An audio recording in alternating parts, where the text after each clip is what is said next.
അത്യുച്ഛമായ കോടിയിൽ വന്നെത്തി നിൽക്കുന്നെങ്കിലും അതിനും സാരമായ മങ്ങൽ സംഭവിച്ചുകൊണ്ടിരിക്കുകയാണ്.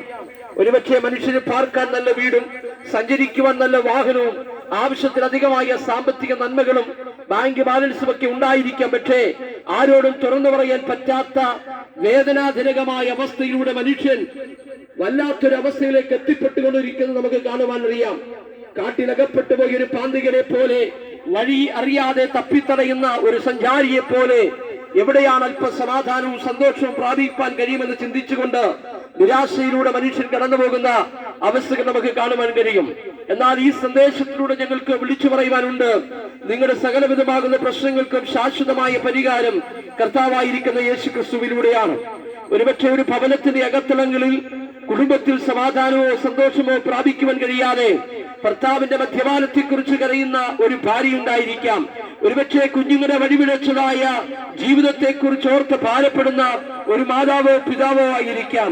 ഇന്നിന്റെ വാർത്തകളൊക്കെ മനസ്സാക്ഷിയെ വളരെ വേദനിപ്പിച്ചുകൊണ്ട് നമ്മളെ ഒരു വല്ലാത്ത അവസ്ഥയിലൂടെ മുൻപോട്ട് നയിച്ചുകൊണ്ടിരിക്കുകയാണ്. സംസ്കാരത്തിന്റെ ഈറ്റില്ലമായ ഭാരതത്തിന്റെ മണ്ണിലും മതത്തിന്റെയും വർഗത്തിന്റെയും ജാതിയുടെയും പേരിലുള്ള കൂട്ടക്കൊലകൾ നിത്യസംഭവമായി മാറിക്കൊണ്ടിരിക്കുന്നു. നാം വസിക്കുന്ന ഈ കൊച്ചു കേരളം വിദേശികളടക്കം ഒരു കാലത്ത് വാനോളം പാടിപ്പുകഴ്ത്തിക്കൊണ്ടിരുന്നു.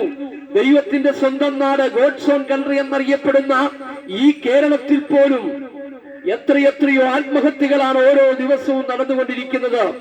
വർഗത്തിന്റെയും ജാതിയുടെയും മതത്തിന്റെയും പേരിൽ കൂട്ടക്കൊലകൾ നടന്നുകൊണ്ടിരിക്കുന്ന ഒരു കാലഘട്ടത്തിലേക്ക് ഞാനും നിങ്ങളും എത്തപ്പെട്ടുകൊണ്ടിരിക്കുകയാണ്. ഇവിടെയാണ് പ്രിയമുള്ളവരെ യേശു ക്രിസ്തുവിലൂടെയുള്ള നിത്യമായ സമാധാനവും സന്തോഷവും നാം തിരിച്ചറിയേണ്ടതെന്ന് മനസ്സിലാക്കേണ്ടത്. പ്രിയമുള്ളവരെ, നമുക്കറിയാം, ഇന്ന് ലോകത്തിലേക്ക് നോക്കുമ്പോൾ കുടുംബ ബന്ധങ്ങൾ വിച്ഛേദിക്കപ്പെട്ടുകൊണ്ടിരിക്കുക, കുടുംബ കോടതികളിൽ ഡൈവോഴ്സ് കേസുകൾ വർദ്ധിച്ചുകൊണ്ടിരിക്കുകയാണ്.